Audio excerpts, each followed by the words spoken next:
So next हमारा topic है that is secondary structure of proteins. तो सेकेंडरी स्ट्रक्चर का मतलब क्या होता है? सेकेंडरी स्ट्रक्चर का मतलब होता है कि जो पॉलीपेप्टाइड चेन्स हैं इन्होंने because of the presence of hydrogen bond किस तरह की स्ट्रक्चर अटेन की है, that refers to the secondary structure of protein. Now there are two types of secondary structure, alpha helix structure and beta pleated sheet structure. पहले हम बात करते हैं अल्फा हेलिक्स स्ट्रक्चर की। किसने डिजाइन किया था? Modern Linus Pauling. कौन सा ईयर? 1951। सबसे पहले इसको थ्योरेटिकली डिजाइन किया गया था, फिर एक्सपेरिमेंटली प्रूव हुआ था।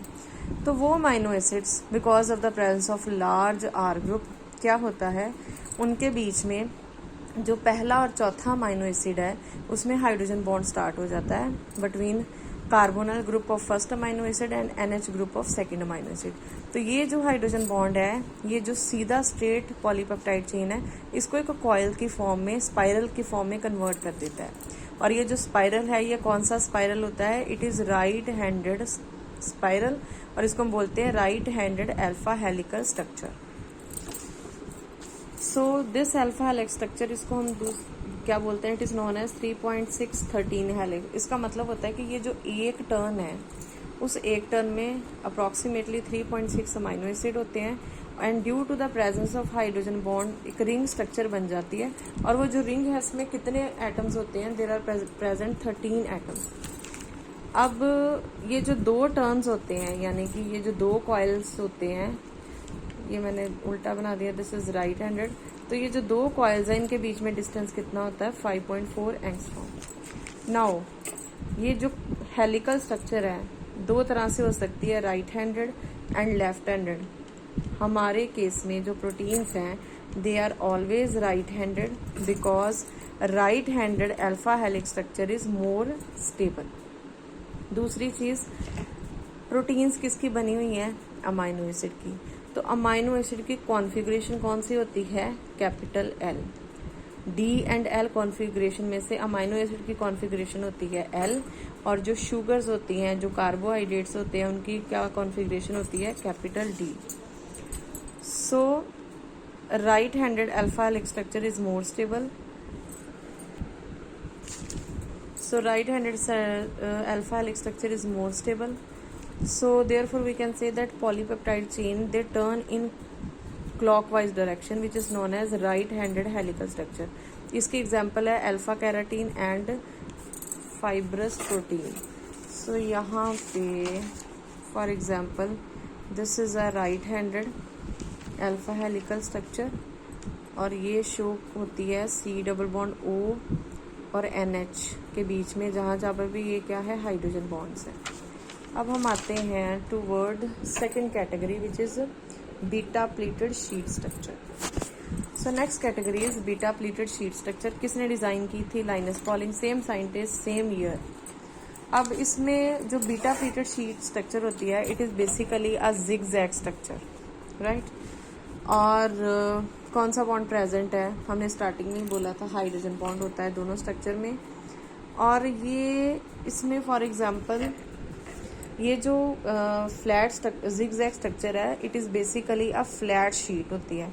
और जैसे ये कि एक पॉलीपेप्टाइड चेन है, तो ये जो एक पॉलीपेप्टाइड चेन में ये जो डिस्टेंस है between these two groups, that is 720 picometre. Again coming toward, अगर हम दो पॉलीपेप्टाइड चेन लेते हैं, यानी कि एक पहले पॉलीपेप्टाइड चेन ये है, एक पॉलीपेप्टाइड चेन ये है, इन दोनों के बीच में भी क्या हो रही है? There is a presence of hydrogen bond. तो जहाँ जहाँ पे भी C double bond O NH group सामने आ रहे हैं, इनके बीच में क्या हो रहा है? Hydrogen bond, and distance is same. That means जो एक्सटेंडेड पॉलीपेप्टाइड चेन है, इसके अगर हम दो पार्ट्स की डिस्टेंस की बात कर रहे हैं, दैट रेफर्स टू 720 पिकोमीटर। आगे हम बात करते हैं रिगार्डिंग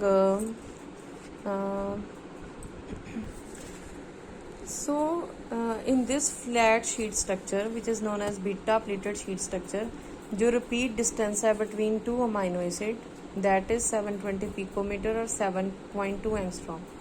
नाउ ये जो आर ग्रुप्स हैं, अगर हम इस पोजीशन को ले तो यहाँ पे बहुत सारी स्टीरिक हिंड्रेंस रहेगी। तो वी कैन से कि जो नेचुरल प्रोटीन्स होती हैं वो मोस्टली कौन सी स्ट्रक्चर में होती हैं? They prefer alpha helix structure rather than beta pleated sheet structure. और ये वही प्रोटीन्स इस स्ट्रक्चर को अटेन करती हैं जहाँ पे आर ग्रुप क्या हो स्मॉल। दैट मीन्स वो प्रोटीन का पार्ट जहाँ पे आर ग्रुप की स्ट्रक्चर क्या है स्मॉल, उनमें कौन सी होएंगी बीटा प्लीट शीट स्ट्रक्चर, और जहाँ पे आर ग्रुप क्या है बिग, वहाँ पे कौन सी होएगी alpha helical structure. So coming to this, अब ये देखो यहाँ पे this is a contracted peptide chain. ये क्या थी एक्सटेंडेड मीन्स खींची हुई, तो खींची हुई चीज़ लंबी होती है, उसमें डिस्टेंस ज़्यादा होएगी। किसी चीज़ को आप कॉन्ट्रैक्ट करने की कोशिश करोगे तो उसमें डिस्टेंस क्या होएगी कम होएगी। तो बीटा प्लीटेड, प्लीट का मतलब क्या होता है, तो नॉर्मली क्या होता है कि आर ग्रुप का अगर साइज छोटा हो तो ये जो आर ग्रुप्स यानी कि ये जो अमाइनो एसिड के 2 अमाइनो एसिड के पार्ट हैं वो थोड़े से कॉन्ट्रैक्ट होने लगते हैं अगर आर ग्रुप का साइज छोटा हो, और ये इस तरह से कॉन्ट्रैक्ट होएंगे कि जैसे ये प्लीट्स बन रही हैं, ये लेयर्स बन रही हैं, और ओवरऑल दिखने में हमें ये इस तरह से एक बीटा प्लीटेड शीट्स यानी कि लेयर्स वाली शीट स्ट्रक्चर नजर आई। शीट क्या होती है जो फ्लैट होती है। So this is beta pleat sheet structure. उसके बाद हम आते हैं, then we will discuss about the silk protein fibroin. तो सिल्क प्रोटीन फाइब्रोइन में डिस्टेंस कितनी होती है जी 700 पिकोमीटर है।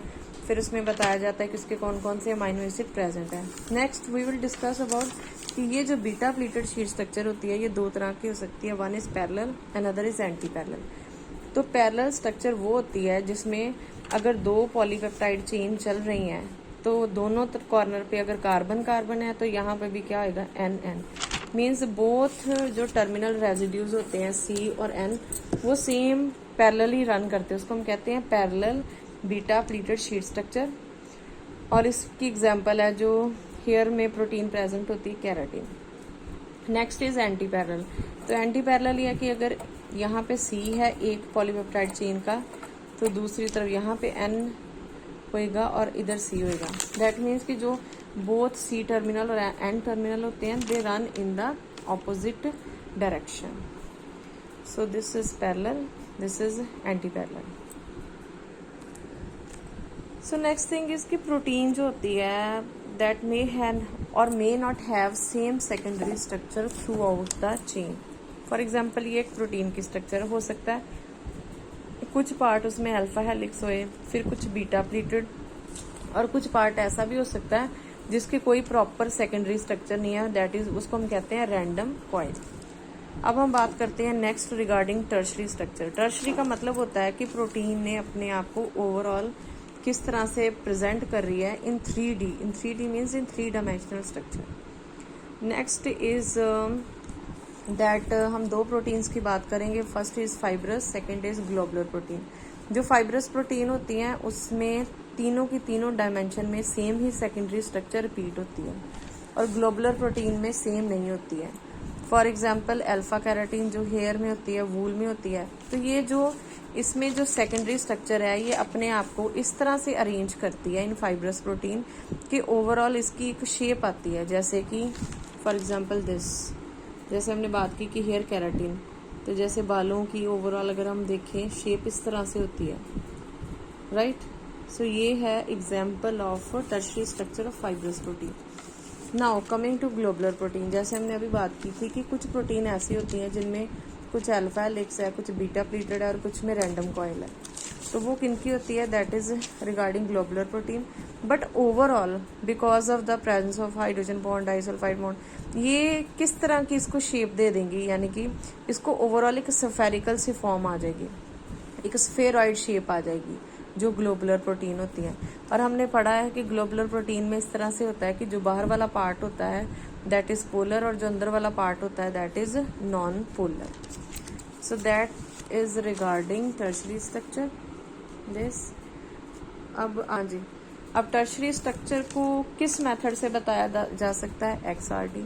पहली बार किसने बताया था, in the year 1957 about myoglobin, in the year 1959 regarding haemoglobin की टर्शरी स्ट्रक्चर निकाली गई थी। साइंटिस्ट के नाम क्या थे, MF प्रूट्स, JC कैंड्रयू, इंग्लैंड से थे, और इनको 1962 में नोबेल प्राइज मिला था। तो ये जो साइंटिस्ट थे इन्होंने इन ईयर्स में इन प्रोटीन्स की टर्शरी स्ट्रक्चर बताई थी यूजिंग एक्सरे क्रिस्टलोग्राफी। अब हम बात करेंगे regarding quaternary structure of protein. ये देखो जैसे ये टर्शरी स्ट्रक्चर है, ठीक है जी। अब हम बात करते हैं रिगार्डिंग क्वाटनरी स्ट्रक्चर। तो क्वाटनरी स्ट्रक्चर में क्या होता है कि दो से जो पॉलीपेप्टाइड चेन्स होती हैं वो एग्जिस्ट करती हैं और उनको हम बोलते हैं सब यूनिट्स, या उनका नाम दिया जाता है प्रोटोमर्स। सो कौन कौन सी इंट्रैक्शन प्रेजेंट होती हैं? Hydrogen bonding, electrostatic, one two one interaction, right. तो क्वाटनरी स्ट्रक्चर हमें क्या इंफॉर्मेशन देती है? नंबर 1, कितने नंबर ऑफ सब यूनिट हैं। नंबर 2, किस तरह से वो अरेंज है। इसमें सबसे कॉमन एग्जाम्पल है हीमोग्लोबिन की, जिसमें 4 सब यूनिट होते हैं, 2 अल्फा और 2 बीटा, और हर एक के साथ एक हीम ग्रुप प्रेजेंट होता है।